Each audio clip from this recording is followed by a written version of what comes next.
At sa ibang balita, ilang magulang, lolo at lola ang may pag-asa ng maging permanent resident. Sa inaasahang paglabas ng imbitasyon ng immigration sa mga sponsors nito ngayong taon, ang report mula kay Rhea Santos. Kung alam nila na nag-submit sila ng 2020, paghandaan na nila, i-gather na nila yung documents ng mga magulang nila, ng mga lolo't lola nila. 10,000 sponsorship application mula sa Parents at Grandparents Program o PGP ang kukunin ng immigration ngayong taon. Walang bagong aplikasyon na tatanggapin. Di pa alam kung kailan ilalabas sa mga invitation to apply sa mga mapipiling sponsor. For some reason, naghihingi pa rin ng resume ng parents, which is odd kasi pag mga medyo matatanda na, syempre wala na yung resume. Pero paghandaan pa rin nila, gumawa pa rin sila kahit simple resume, kahit pasabihin nila roon na matanda na yung parents ko and wala na siyang trabaho within the last 10 years. So definitely police clearance. And at the same time, very important, para sa mga sponsor, hinihingi yung last 3 years na mga income nila. Bahagi ang PGP ng pagbibigay halaga ng bansa sa muling pagsasama-sama ng pamilya.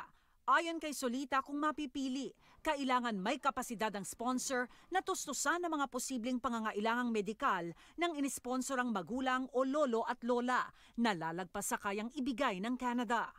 Halimbawa si Lola may sakit and lumagpas dun sa threshold ng IRCC yung kanilang social services claim, babayaran yon ng sponsor.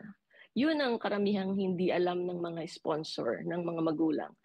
Kaya hinabaan nila for 20 years. Before 10 years lang ang undertaking, ngayon hinabaan nila for 20 years. Payo pa ni Solita, bagamat maraming benepisyo ang pagiging permanent resident, dapat din daw timbangin ng sponsors kung gusto ba talaga ng kanilang mga kaanak ang buhay Canada. Mahirap din i-uproot sila sa kanilang kinasanayan. And most of the time, yes, it's good. Example na rin yung mother ko, nabunot na siya from previous years, but ayaw na niya.